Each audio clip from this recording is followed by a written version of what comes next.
हाय दोस्तों, स्वागत है आपका मेरे यूट्यूब चैनल क्यूरियस माइंड में। मैं मनीषा तिवारी मिश्रा। आज हम 8th स्टैंडर्ड की हिस्ट्री देखेंगे। 6 और 7 की हिस्ट्री हो चुकी है एनसीईआरटी की, और आप मेरे प्रीवियस वीडियो में जाके देख सकते हैं प्लेलिस्ट में। और 8th स्टैंडर्ड की हिस्ट्री का पहला टॉपिक है हाउ, व्हेन एंड वेयर। तो इसके बारे में हम जानते हैं। First governor general Warren Hastings, last vice Roy Lord Mountbatten. First governor general कौन थे हमारे इंडिया में? वॉरेन हेस्टिंग्स थे, और लास्ट वॉइस रॉय थे लॉर्ड माउंटबेटन। उसके बाद देखिएगा, in 1817 James Mill, Scottish economist and political philosophers, published a massive their volume work a history into 3 periods, Hindu, Muslim and British. 1817 में जेम्स मिल, ये एक स्कॉटिश अर्थशास्त्रज्ञ थे, और उन्होंने राजनीतिक फिलोसोफर रहे, और उन्होंने एक 3 वॉल्यूम एक काम किया है, पब्लिश किया है उसे 3 पीरियड के ऊपर। और उन्होंने भारत की जो 3 पीरियड है वो लिखे हैं हिंदू, मुस्लिम और ब्रिटिश के काल, मतलब होते हैं हमारे इतिहास में। ऐसा उन्होंने इस पर काम किया है जेम्स मिल ने। When the subjugation of one country by another leads to these kinds of political, economic, social and cultural changes, we refer to the process as colonization. Colonization किसे कहा जाता है कि आपके ऊपर एक दूसरी कंट्री, मतलब एक देश के ऊपर दूसरी कंट्री कब्जा कर लेती है और अपने राजनीति, अर्थ और सामाजिक, धार्मिक सारी चीज़ें वो उन पर अपनी चीज़ें लादना शुरू कर देती है, उसे कॉलोनाइज कहा जाता है। सेकेंड टॉपिक देखेंगे, from trade to territory. Aurangzeb was the last of the powerful Mughal rulers. Aurangzeb last ruler थे किसके? मुगल रूलर्स के। अमर mercantile trading companies in those days made profit primarily by excluding competition. The Portuguese had already established. अच्छा, एक minute है, यहाँ पे क्या दिया है? Mercantile trading companies in those days made profit primary by excluding competition. अच्छा, कंपटीशन एक्सक्लूड किया गया था। पहला इनका प्रॉफिट मर्चेंटाइल से था, ये ट्रेडिंग कंपनी थी। उसके बाद देखिए, the Portuguese had already stablish their presence in western coast of India and had their base in Goa. Portuguese हमारे देश में सबसे पहले आए थे, और ये वेस्टर्न कोस्ट में आए थे, और इन्होंने गोवा में अपनी स्थापना कर ली थी। That Portuguese was the Vasco da Gama who had discovered this sea route India in 1498। तो पोर्तुगीज के वास्को दी गामा थे, इन्होंने समुद्र से भारत की तरफ की एक खोज की थी, रास्ता बनाया था उन्होंने, रूट, और भारत में पहली बार आए थे 1498 में। After Portuguese, Dutch and then French came to India for trading. Portuguese के बाद डच आए, डच के बाद फ्रेंच आए। इस तरीके से ये लोग इंडिया में बिजनेस के उद्देश्य से आए थे। तो याद रखिएगा कि क्रम अनुसार भारत में कौन कब आए। तो पहले पोर्तुगीज आए थे, फिर डच, फिर फ्रेंच, उसके बाद ब्रिटिश आई थी। The first English factory was set up on the banks of the river Hooghly in 1651। यानी जो ब्रिटिशों ने फैक्ट्री स्टार्ट की थी, यानी इंग्लिश, यूरोपियन, इंग्लैंड के जो लोग थे, उन्होंने जो पहली फैक्ट्री स्टार्ट की थी भारत में, वो बैंक ऑफ रिवर हुगली में था। हुगली एक हमारी नदी है, उसी के किनारे पे उन्होंने फैक्ट्री स्टार्ट की थी, और ये 1651 में स्टार्ट की थी। Murshid Quli Khan was followed by Ali Vardi Khan and then Siraj Uddaulah as the nawab of Bengal. तो मुर्शिद अली खान ये क्या थे? मुर्शिद अली खान, उसके बाद अली वर्दी खान, उसके बाद सिराज उद्दौला, ये लोग नवाब, बंगाल में नवाब के पद में थे। पहले थे मुर्शिद क्वाली खान, दूसरे थे अली वर्दी खान, उसके बाद Siraj Uddaulah. Ali Vardi Khan died in 1756 and Sirajuddaulah became the nawab. तो अली वर्दी खान के बाद सिराजुद्दौला आए थे। अली वर्दी खान की डेथ हुई थी 1756 में, उसके बाद सिराजुद्दौला नवाब बने थे बंगाल के। With companies, the defeat of the nawab was that the force is led by Mir Jafar, one of Sirajuddaulah's commanders never fought the battle. Clive had managed to secure his support by promising to make him Nawab after crushing Sirajuddaulah. तो यहाँ पे क्या हुआ था? नवाब हार चुके थे, British से हार गए थे एक युद्ध में, वो क्यों हारे थे? क्योंकि जो क्लाइव थे उन्होंने मीर जाफ़र को अपनी तरफ ले लिए थे, उन्हें घूस दे दी थी उन्होंने, कि कहा था कि अगर आप सिराजुद्दौला के साइड से नहीं लड़ोगे और हमारी तरफ से लड़ोगे तो सिराजुद्दौला की मौत के बाद आप ही नवाब बनोगे इस बंगाल के।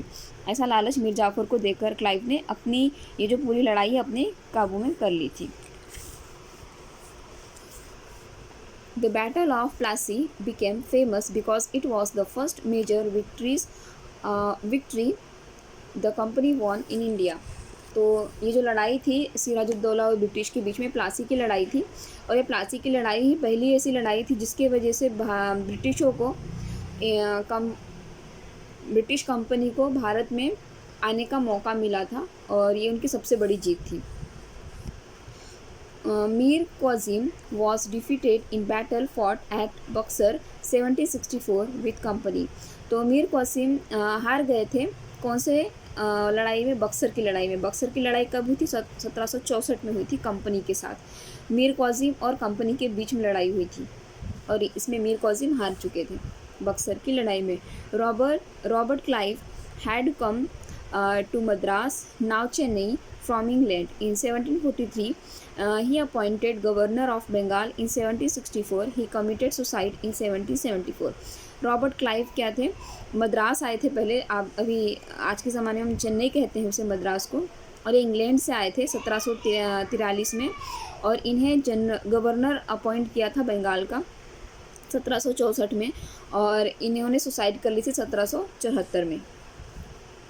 Richard Wellesley was Governor General 1798 to 1805। Richard Wellesley कब थे गवर्नर जनरल बंगाल में? 1798 से 1805 तक। इन Mysore Haider Ali 1761 to 1782 and his son Tipu Sultan 1782 to 1799। Mysore was famous trade sandalwood, paper and cardamom for war had in Mysore. देखिए, तो मैसूर में किसकी सत्ता थी? हैदर अली की।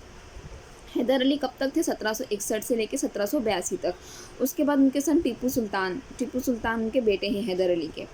तो टीपू सुल्तान थे 1782 से लेकर 1799 तक, और मैसूर बिजनेस के लिए बहुत ही फेमस था। सैंडलवुड और पेपर, ब्लैक पेपर और कार्डेमम के लिए बहुत ज़्यादा फेमस थे, मसालों के लिए, लकड़ियों के लिए सैंडलवुड। और यहाँ पे मैसूर में एक लड़ाई हुई थी, ब्रिटिशों के साथ इनकी लड़ाई हुई थी। Marathi power with their defeat in the third battle of Panipat in 1761। तो मराठी जो पावर थे, मराठी लोग, इन्हें ये ब्रिटिश से हार गए थे। कब, कौन से युद्ध में हारे थे? पानीपत की तीसरी लड़ाई में 1761 में मराठा हार चुके थे। The third Anglo Maratha war of 1817 to 19 crush Maratha power. उसके बाद फिर से एक युद्ध हुआ, थर्ड एंग्लो मराठा वॉर। उसमें ये हुआ था 1817 से 19 तक, और इसमें मराठी पावर हार चुकी थी। The Peshwa was removed and send away to Bithur near Kanpur with a pension. इसके बाद, लड़ाई के बाद जो पेशवा थे उन्हें निकाल दिया गया था और उन्हें बितूर भेज दिया गया था जो कानपुर के पास है, और उन्हें पेंशन दी जाती थी वहाँ। Lord Hastings governor general 1813 to 1823। A new policy of Paramount was initiated. तो याद रखिएगा, लॉर्ड हेस्टिंग एक पॉलिसी लेकर आए थे, पैरामाउंट सी, ठीक है, और ये गवर्नर जनरल थे 1813 से 1823 तक के बंगाल में। When the British tried to annex the small state of Kittur in Karnataka today, Rani Kannamma took to arm and led an anti-British resistance movement. She was arrested in 1824 and died in prison in 1829. But Rayana, a poor chowkidar of Sangoli in Kittur, carried on the resistance with popular support. He destroyed many British camps and records. He was caught and hanged by the British in 1830। उसके बाद क्या हुआ कि British जब annex करने लगे state को, यानी एक स्टेट को दूसरे स्टेट से जोड़ने लगे, इस टाइम पे कितूर में कितूर ये कर्नाटका में है, वहाँ पे रानी चन्नम्मा थी। उन्होंने ये विरोध में थी कि अपना जो कर्नाटका है वो दूसरे स्टेट से ना जोड़ा जाए, इसलिए उन्होंने लड़ाई लड़ी ब्रिटिशों के अगेंस्ट, जाके अपनी खुद की एक आर्मी उन्होंने स्टार्ट की थी, बनाई थी, और उन्होंने लड़ाई लड़ी और उन्हें अरेस्ट कर लिया गया था 1824 में। उसके बाद उनकी डेथ हो गई थी जेल में 1829 में। उसी के बाद रैना एक चौकीदार था, गरीब चौकीदार था, जो संगोली कितूर के पास रहता था। उसने इस लड़ाई को आगे जारी रखा। उसके बाद उन्होंने क्या किया था कि जो ब्रिटिशों के कैंप्स थे उसमें आग लगा दी थी, उनके रिकॉर्ड्स ख़त्म कर चुके थे, और उसके बाद रैना को पकड़ लिया गया था और उसे फांसी पर लटका दिया गया था 1830 में ब्रिटिशों के द्वारा। Lord Dalhousie, who was the Governor General from 1848 to 1856, he devised a policy that came to know as the Doctrine of Lapse. उसके बाद लॉर्ड डलहौसी ने एक पॉलिसी स्टार्ट की थी, डॉक्ट्रिन ऑफ लैप्स। इसे याद रखिएगा, किसने कौन सी पॉलिसी स्टार्ट की थी, ये पूछा जाता है मैच द पेयर्स में। लॉर्ड डलहौसी ने डॉक्ट्रिन ऑफ लैप्स की पॉलिसी स्टार्ट की थी, और ये गवर्नर जनरल रहे 1848 से 1856 तक बंगाल के। इनकी ये जो पॉलिसी बहुत फेमस थी। Warren Hastings the first governor general, Bengal के सबसे पहले गवर्नर जनरल थे वो थे Warren Hastings, first governor general थे। उसके बाद देखिए third topic, ruling the countryside. On 12 August 1765, the Mughal emperor appointed the East India Company as the diwan of Bengal. उसके बाद क्या हुआ था, 12 अगस्त को 1765 में मुग़ल एम्परर ने क्या किए थे, ईस्ट इंडिया कंपनी को अपने दीवान मतलब एक सहायक मदद के तौर पे उन्होंने अपॉइंट किया था अपने बंगाल में।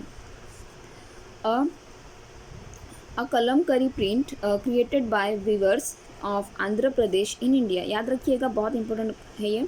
कलमकरी प्रिंट किसके द्वारा बनवाया गया था, आंध्र प्रदेश के जो वीवर्स जो सिलाई बुनाई करते हैं उनके द्वारा ये बनवाया गया था। Cotton print designed and produced by William Morris. Cotton के जो प्रिंट थे वो विलियम मॉरिस द्वारा बनवाए गए थे। Why the demand for Indian indigo? The 13th century Indian indigo was being used by cloth manufacturers in Italy, France and Britain to dye cloth. देखिए यहाँ पे पूछा गया है क्वेश्चन कि क्यों हमारे इंडिया की जो इंडिगो है वो बहुत ज़्यादा फेमस थी। नील कहते हैं ना इंडिगो को, नील। तो ये इसलिए था क्योंकि 13वीं शताब्दी में भारत की जो नील थी उसे इटली, फ्रांस और ब्रिटेन जब कपड़े बनाते थे उस टाइम पे वो उसे डाई करने के लिए कपड़ों में यूज़ करते थे, इसलिए ये बहुत ज़्यादा फेमस थी। Would was more easily available in Europe. ये वुड एक कोई चीज़ है जो कि यूरोप में बहुत ही आसानी से मिल जाती है। फोर्थ लेसन देखेंगे, tribals, dikus and the visions of golden age. In 1895 a man named Birsa was seen roaming in forest and village of Chota Nagpur in Bihar. People said he had miraculous powers. He could cure all disease and multiply grain. 1895 में एक इंसान बिरसा नाम का, जो कि जंगलों में घूमता हुआ मिला छोटा नागपुर के पास, गांव के पास, और ये बिहार में है छोटा नागपुर। तो यहाँ पे लोग उसे क्या कहते थे कि वो एक बहुत ही जादूगर इंसान है, क्योंकि वह हर एक बीमारियों को ठीक कर देता है और वो दाने अपने जो अनाज के होते हैं उसे गिन लेता है, इतना पावरफुल है वो। Kusum and Palash flowers to colour their tribals clothes and leather. Kusum और पलाश के जो फूल हैं उसे आदिवासी लोग अपने कपड़े और लीदर चमड़े को कलर करने के लिए यूज़ किया करते थे। ये इंपॉर्टेंट क्वेश्चन है। द वैन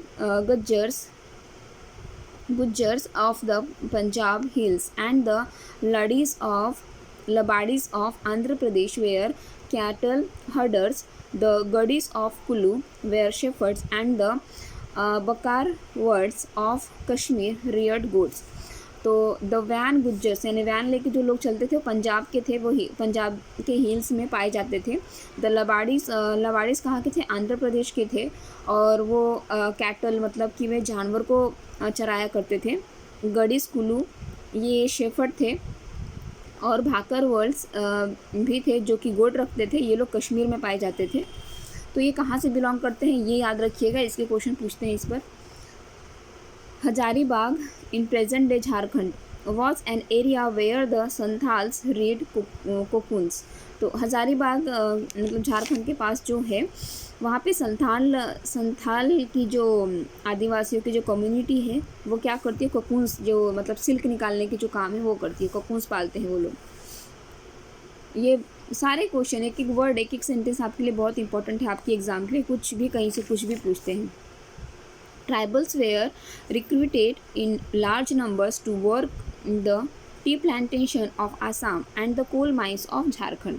देखिए जो ट्राइबल के जो लोग होते थे मतलब आदिवासी जो लोग होते थे उन्हें काम के तौर पे नियुक्त किया जाता था और वे कौन से काम उनसे करवाते थे, टी प्लांटेशन यानी कि जो चाय की जो झाड़ है वो लगवाया करते थे आसाम में, और कोल माइंस के लिए उन्हें वर्कर्स चाहिए थे, तो वो झारखंड में कोल माइंस बहुत हैं तो उन्हें हायर करते थे वो कोल माइंस के काम के लिए और टी प्लांटेशन आसाम के लिए। The Kols rebelled in 1831 to 32. Santhals rose in revolt in 1855. The Bastar rebellion in central India broke out in 1910 and the Warli revolt in Maharashtra in 1940. तो देखिए जो आदिवासियों के ऊपर भी ब्रिटिशों का बहुत ज़्यादा अत्याचार बढ़ रहा था जिस वजह से उन्होंने रिबेल किया, विरोध किया, अपने हक के लिए लड़ा उन्होंने। तो ये 1831 से शुरू हो गया था। तो जो कोल्स है वो 1831 से 1832 तक लड़ाई की। उसके बाद संथालों ने भी अपना विरोध शुरू किया, उन्होंने 1855 तक अपना विरोध शुरू रखा। उसके बाद बस्तर का भी विरोध शुरू रहा जो कि सेंट्रल इंडिया में आते हैं। इन लोगों को 1910 में इनका जो विरोध था वो रुकवा दिया गया था। उसके बाद वारली का एक विरोध था, वारली में भी कुछ आदिवासी थे, महाराष्ट्र में है ये, और इनका जो विरोध था ना 1940 तक चला था। Birsa Munda did revolt against इन 1895। तो बिरसा मुंडा ने विरोधों को सपोर्ट किया, उन्होंने मदद की, लोगों को लीड किया। 1895 तक उन्होंने ये सब काम किए। ही अरेस्टेड इन 1895 एंड रिलीज इन 1897। उन्हें अरेस्ट कर लिया गया था 1895 में। किन्हें अरेस्ट कर लिया गया था? बिरसा मुंडा को 1895 में, और उन्हें छोड़ दिया गया था 1897 में। In 19 Birsa died of cholera and movement faded out. उसके बाद क्या हुआ था, 1900 में बिरसा मुंडा मर गए थे कोलेरा की बीमारी से, और उन्हें जो मतलब मुहिम शुरू की थी लड़ाई ब्रिटिशों के विरोध में वो पूरी ख़त्म हो चुकी थी। दिकुस आउटसाइडर, दिकुस का मतलब होता है आउटसाइडर, यानी कि जो आदिवासी थे वो ब्रिटिशों को दिकुस कहा करते थे। दिकुस का मतलब होता है आउटसाइडर। 5th लेसन पे आते हैं, when people rebel 1857 and after. Rani Lakshmibai's husband Nana Sahib, the adopted son of Peshwa Baji Rao second. रानी लक्ष्मीबाई के हस्बैंड का नाम था नाना साहेब और उन्होंने जो अपने बेटे को अडॉप्ट किए थे उसका नाम था Peshwa Bajirao second. Awadh was one of the last territories to annexed in 1801। Awadh एक ऐसा लास्ट का मतलब लैंड था, क्षेत्र था जिसे कि बहुत लास्ट में जोड़ा गया, अनेक्स किया गया 1801 में। The name of the Mughal king was removed from the coins minted by the company in 1849. Dalhousie. दो मुग़ल लोग जो मुग़ल जो अपनी कॉइन बनाते थे उसमें वे अपने नाम लिखते थे और कुछ अपने साइन बनाते थे। इस तरह की चीज़ों को ब्रिटिशों द्वारा निकाला गया, मतलब उन्हें मतलब उनकी जो प्रिंटेड थी उन्हें निकाला गया, और ये हुआ 1849 में। डलहौसी ने ये सब करवाया था। इन 1849 डलहौसी वॉज गवर्नर जनरल। 1849 में डलहौसी बंगाल में गवर्नर जनरल के पद पे थे। Bahadur Shah Zafar would be the last Mughal king. Bahadur Shah Zafar ये लास्ट मुग़ल किंग थे। In 1856 Canning was governor general. 1856 में कैनिंग क्या थे, बंगाल में गवर्नर जनरल थे। The book Majha Pravas written by Vishnu Bhatt Godse, a Brahmin from a village in Maharashtra. तो एक बुक थी माझा प्रवास। माझा प्रवास का मतलब होता है मेरा सफ़र। ये लिखा है विष्णु भट्ट गोडसे ने, और ये एक मराठी ब्राह्मण थे और ये महाराष्ट्र से बिलोंग करते हैं। इसे याद रखिएगा, बहुत ज़्यादा इंपॉर्टेंट क्वेश्चन है वो। On 29 March 1857, a young soldier, Mangal Pandey, was hanged to death for attacking his officer in Barakpur. 29 मार्च 1857 में एक जवान सैनिक थे मंगल पांडे, उन्हें मार दिया गया, उन्हें लटका दिया गया, फांसी दे दी गई उन्हें। क्यों किया गया ऐसा? क्योंकि उन्होंने अपने ऑफिसर पे अटैक किया था, और ये बराकपुर की बात है। बिरजिस कदर, the son of the deposed नवाब वजीद अली शाह। बिरजिस कदर ये किसके थे? बेटे थे ये नवाब वजीद अली शाह के। Bahadur Shah Jafar's mother Begum Hazrat Mahal took an active part in rebel sipahis. उसके बाद क्या है, बहादुर शाह जाफ़र की जो मम्मी थी हजरत महल, इन्होंने क्या किया था, सिपाही जो बहुत ज़्यादा भड़के हुए थे। देखिए यहाँ पे जो अटैक हुआ था मंगल पांडे, ये यहीं का नतीजा है कि बहुत भड़के हुए थे पूरे सिपाही, और ये दिल्ली तक अपना मार्च लेकर आए थे। तो इन्हें बहादुर शाह जाफ़र की मम्मी ने इनका सपोर्ट किया था, इनके विरोध में इन्हें लीड किए थी। भक्त खान, अ soldier from Bareilly, took charge of a large force of fighters who came to Delhi। उसके बाद भक्त खान एक सिपाही थे, उन्होंने बरेली से लीड किया सैनिकों को, और वे दिल्ली तक उन्हें लेकर आए उनकी जो फाइटिंग के लिए।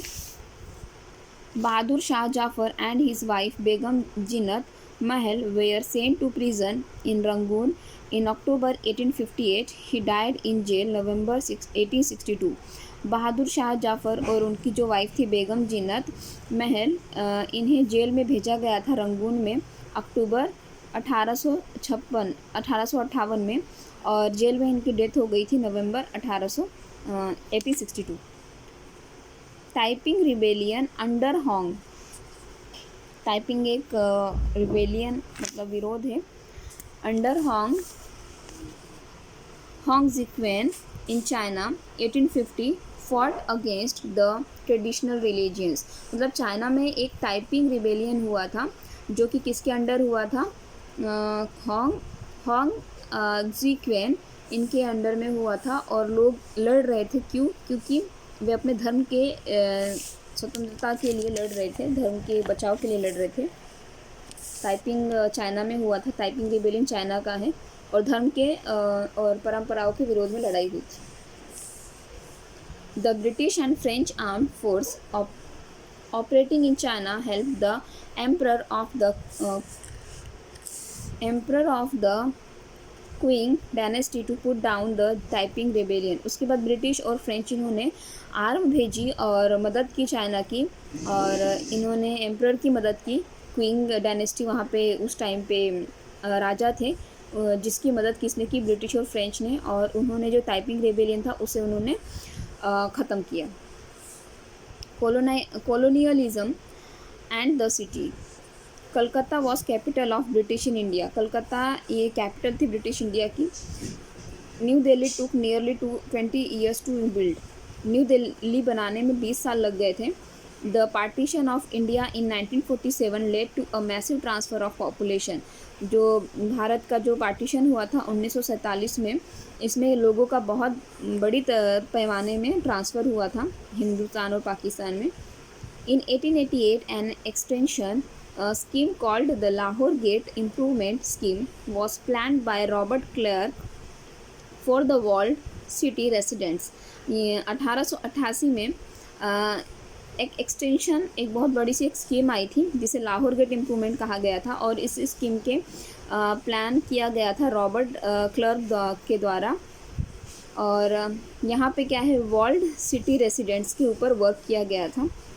सेंसिल roads he architected the Union Building that Baker designed in the city of Pretoria in South Africa। Cecil Rhodes को बनाया गया है यूनियन बिल्डिंग के तौर पे, ठीक है।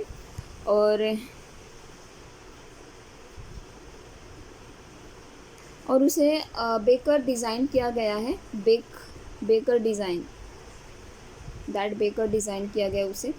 और ये सिटी कहाँ पे? प्रेटोरिया में है, साउथ अफ्रीका में। ये बिलोंग कहाँ से करता है? साउथ अफ्रीका, ये याद रखिएगा। उसके बाद देखिएगा हिस्ट्री के 2 बुक है, उसके पार्ट दूसरी बुक का भी हम पढ़ रहे हैं, दूसरी बुक है ये, उसमें 7th लेसन है ये, वीवर्स, आयंस, smelters and factory owners. When the Portuguese first came to India in search of spices, they landed in Calicut on the Kerala coast in southwest India. तो जब पोर्तुगीज़ हमारे देश में पहली बार आए थे तो वे इंडिया में हमारे भारत में मसाले ढूंढने के उद्देश्य से आए थे और वे कैलिकट नाम के एक जगह पर लैंड हुए थे। और ये जगह कहाँ है? केरला के कोस्टल एरिया में है, मतलब केरला के जो समुद्री किनारा है वहाँ पे है कैलिकट, और ये साउथ वेस्ट इंडिया में आता है। English East India company sent to its representatives to in Calicut in 1730।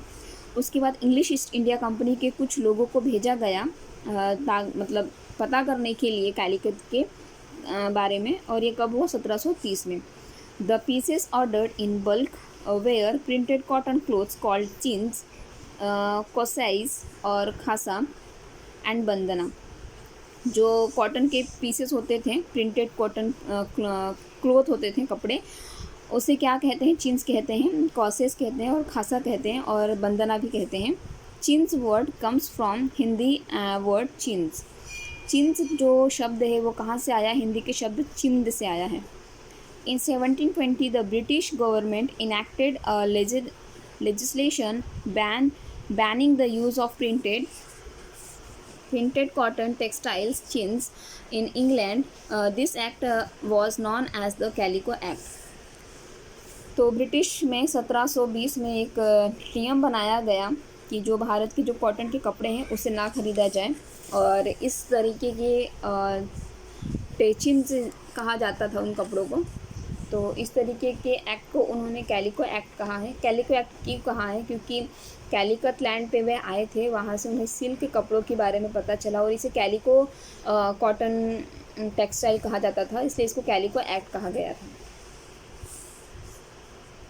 In 1764 the spinning jenny was invented by John Key, which increased the productivity of the traditional spindle.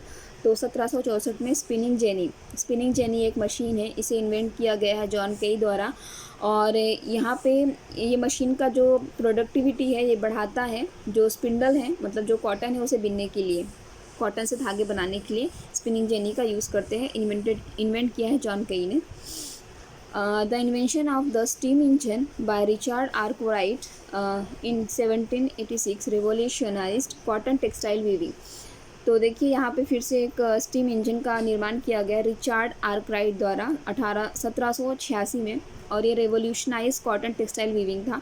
मतलब cotton के जो धागे निकलते थे उससे कपड़े बनाने की जो प्रक्रिया थी वे स्टीम इंजन द्वारा की जाती थी, और इसका निर्माण किया रिचार्ड आर्कराइट ने 1786 में। Spinning jenny, a machine by which a single worker could operate several spindle on to which a thread was spun, which when the wheel was turned all the spindle rotate.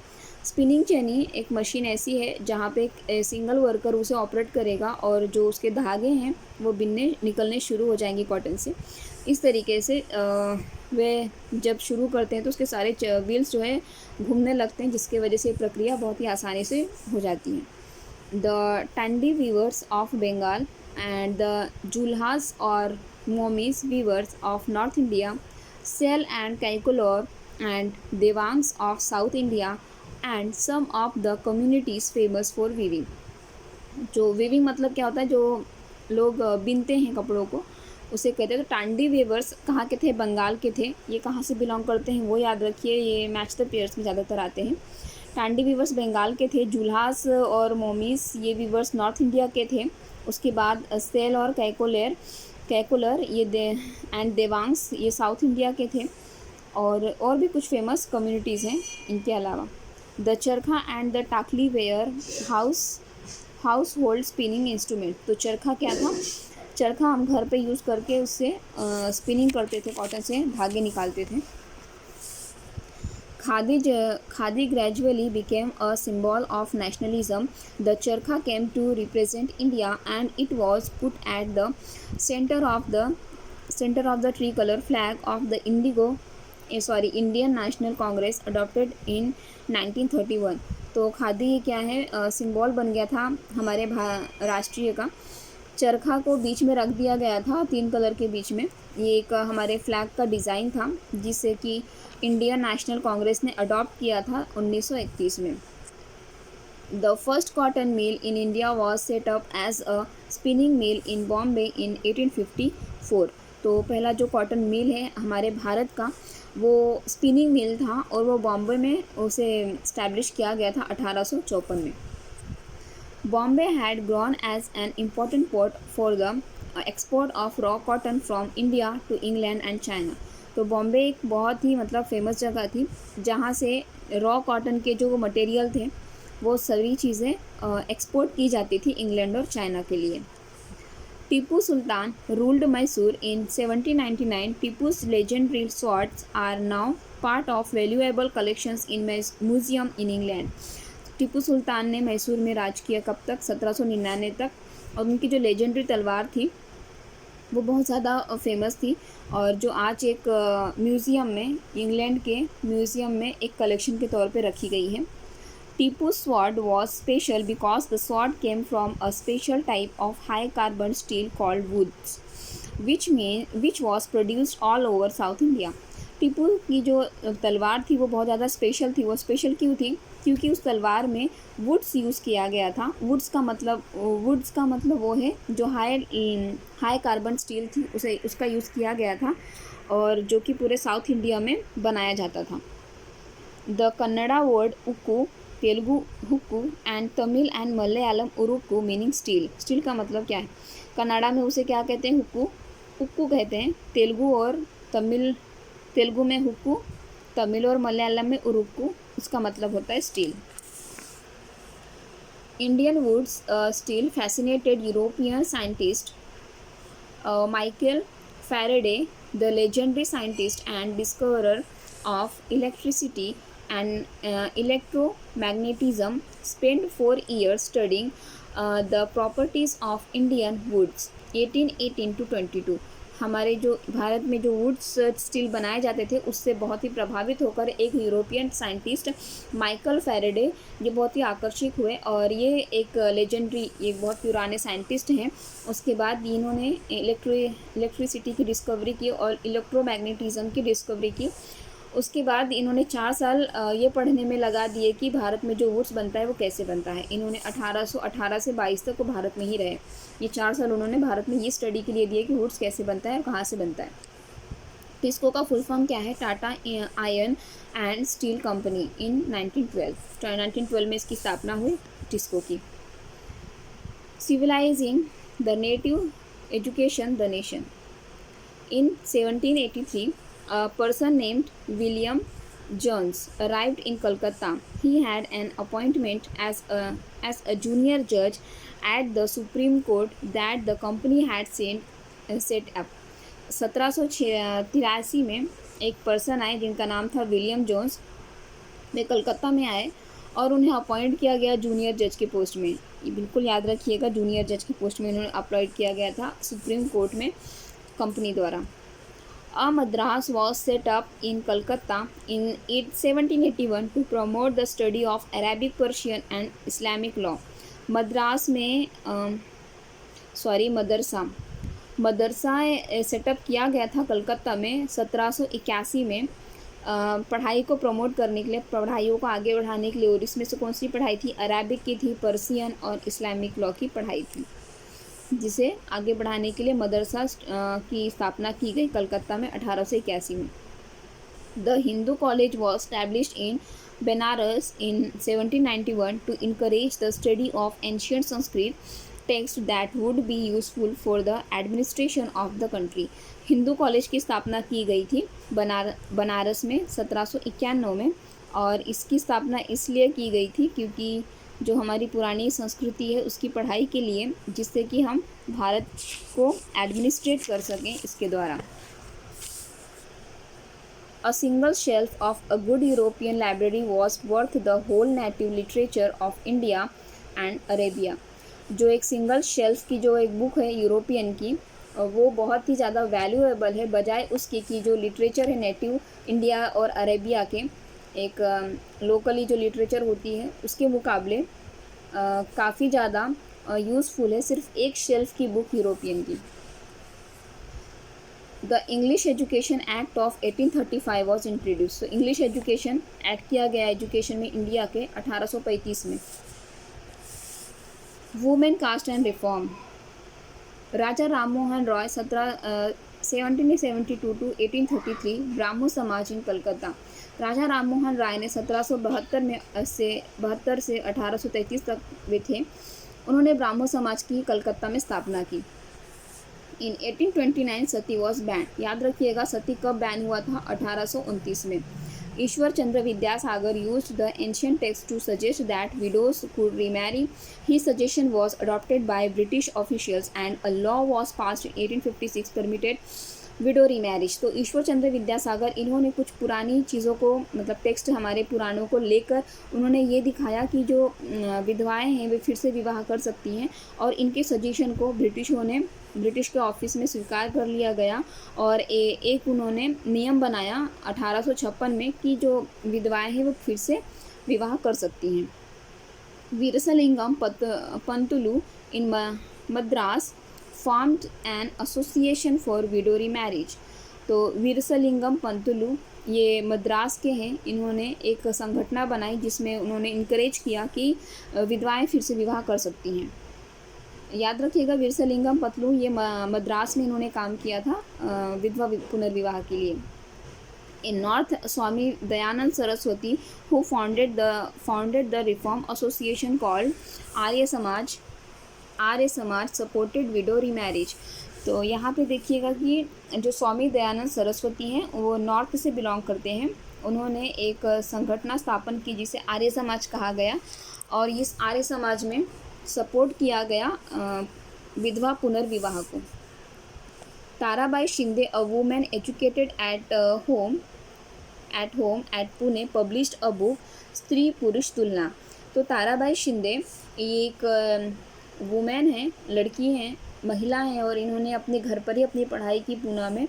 इन्होंने एक book publish की जिसका नाम है स्त्री पुरुष तुलना। स्त्री पुरुष तुलना का मतलब होता है हिंदी में महिला और पुरुष की तुलना। Jyotirao Phule, born in 1827, in 1873 Phule wrote a book named Gulamgiri, meaning slavery. We dedicated his book to all those Americans who had fought to free slaves। Jyotirao Phule, इनका जन्म हुआ 1827 में। 1873 में फुले ने एक बुक लिखी गुलामगिरी। गुलामगिरी मतलब होता है गुलामगिरी किसी की गुलामी करना, गुलामगिरी का मतलब होता है स्लेवरी। और इन्होंने ये बुक डेडिकेट की, समर्पित की उन लोगों के ऊपर जो कि अमेरिका में रहते थे और वे अपनी जो गुलामी थी उसके विरोध में लड़ाई लड़ रहे थे। इन 1927 Ambedkar started a temple entry movement. 1927 में अम्बेडकर जी ने मंदिरों में उन लोगों के साथ मिलकर एंट्री शुरू की जिनको अलाउ नहीं था एंट्री में आना, मतलब मंदिर में आना उन्हें अलाउ नहीं करते थे। ब्राह्मण लोग, उच्च जाति के लोग नीच जातियों को अलाउ नहीं करते थे मंदिर में आना। तो इस नियम को तोड़ने के लिए अम्बेडकर जी ने 1927 में स्टार्ट कर दिया उन्हीं लोगों के साथ, उन्हीं लोगों के समूह में मंदिरों में जाना, और दिखाया कि इससे कोई पाप नहीं होता है, कुछ गलत नहीं है। The changing world of visual arts. European painters was Johann Zoffany. He was born in Germany, migrated to England and came to India in mid-1780s for 5 years। Europe में जो पेंटर्स हैं जोहन जोफनी, ये जन्म लिए हैं जर्मनी में, उसके बाद वे इंग्लैंड गए और उसके बाद वे इंडिया आए, और इंडिया में 1780 में 5 साल वे रहे। One of the first of this history painting was produced by Francis Hyman in 1762 and placed on public display in the Vauxhall Garden in London। देखिए पूरे इतिहास में पहली बार एक पेंटिंग को पब्लिश किया गया और लोगों के सामने प्रस्तुत किया गया। ये हुआ 1762 में। फ्रांसिस हाइमन की ये पेंटिंग थी जिसे कहाँ पे लोगों के सामने रखा गया था, वैक्सहॉल गार्डन लंदन में है, वहाँ पे फ्रांसिस हाइमन की पेंटिंग पहली बार इतिहास में लोगों के सामने प्रदर्शित की गई थी। वैक्सहॉल गार्डन लंदन, याद रखिएगा। Tipu Sultan was finally defeated in 1799 at the famous battle of Srirangapatnam. तो टीपू सुल्तान हारे थे अपनी लड़ाई 1799 में, और ये जो उनकी लड़ाई थी ये थी श्रीरंगपट्टनम में हुई थी। म्यूरल मीन्स अ वॉल पेंटिंग। म्यूरल मतलब होता है कि जो दीवारों में पेंटिंग बनाई जाती है, a wall painting. In Bengal around the pilgrimage center of the temple of Kalighat, local village scroll painters called patuas and potters called kumars in eastern India and kumhars in north India। तो जो बंगाल में जो तीर्थ यात्री थे उसके centre में एक मंदिर थी काली घाटी। वहाँ पे लोकल लोग आते थे जिसको पेंटर्स थे वे, उन्हें पतवास कहा जाता था। और जो पॉटर्स थे जो मतलब मिट्टियों से सामान बनाते थे उन्हें कुम्हार्स कहा जाता था। और ये ईस्टर्न इंडिया से आते थे। कुम्हार्स जो थे वे नॉर्थ से भी आते थे। Raja Ravi Varma was one of the first artists who tried to create a style that was both modern and national. Raja Ravi Varma एक ऐसे पेंटर थे, आर्टिस्ट थे, कलाकार थे जिन्होंने दो स्टाइल में अपनी पेंटिंग बनानी शुरू की, एक मॉडर्न और एक national. The making of the national movement 1872-1947। In 1905 viceroy Curzon partition Bengal. 1905 में वॉइसरॉय कर्जन इन्होंने बंगाल विभाजन किया था। याद रखिएगा 1905 में वॉइसरॉय कर्जन इन्होंने किया था। The Rowlatt Satyagraha turn out to be the first all India struggle against the British government, although it was largely restricted to cities. Rowlatt act जो था, मतलब रॉलेट एक्ट ऐसा था कि पुलिसों को आज़ादी दे दी गई थी कि वे हिंदुओं को पकड़ लें, यानी जो भी उनके ब्रिटिशों के विरोध में जा रहा है बिना किसी रीज़न के उन्हें पकड़ लें और उन्हें जेल में डाल दे। तो ये रॉलेट एक्ट था जिसके विरोध में हमारे देश के लोग खड़े हुए थे फाइटिंग के लिए। और ये जो फाइटिंग थी ये बहुत पहली ऐसी फाइटिंग थी जो पूरे लोगों ने सपोर्ट किया था इसे, और इस वजह से ब्रिटिश डर गई थी और इसे सिटी में रिस्ट्रिक्ट कर दी गई थी, मतलब कड़क बना दिया गया था कि इसे कोई सपोर्ट ना करे। बट बहुत से लोगों ने इस टाइम एक दूसरे का साथ दिया था। The Jallianwala Bagh atrocities inflicted by General Dyer in Amritsar on Baisakhi Day 13 अप्रैल 1990। जालियनवाला बाग आप सब जानते होंगे कैसा, कितना खतरनाक था। तो वो जालियनवाला बाग हत्याकांड किसने करवाया था? जनरल डायर ने करवाया था, और ये अमृतसर में हुआ था और बैसाखी के दिन 13 अप्रैल 1919 में हुआ था। In February 1922, a crowd of peasants set fire to a police station in Chauri Chaura. तो फरवरी में 1922 में एक किसानों का झुंड आया और उन्होंने आग लगा दी पुलिस स्टेशन में, और ये हुआ चौरी और चौरा में। ये क्रोध था, मतलब बहुत सारी ऐसी चीज़ें ब्रिटिश के द्वारा हो रही थी जिसकी वजह से लोग गुस्से में आके सारे काम करते थे। RSS का फुल फॉर्म क्या है? राष्ट्रीय Swayamsevak Sangh. In 1930, Gandhiji declared that he would lead a march to break the salt law। 1930 में गांधी जी ने ये घोषित कर दिया था कि वे एक मार्च निकालेंगे और जो नमक के ऊपर ब्रिटिशों ने जो नियम बनाए हैं उसे वे तोड़ेंगे। Sarojini Naidu was the first Indian women to become president of the Indian National Congress 1925। तो सरोजिनी नायडू एक ऐसी पहली महिला थी जो कि प्रेसिडेंट बनी इंडियन नेशनल कांग्रेस में 1925 में। India after independence. India's population in 1947 was large, almost 345 million. हमारे भारत की पॉपुलेशन बहुत ज़्यादा थी। 1947 में इसका अमाउंट था 345 मिलियन।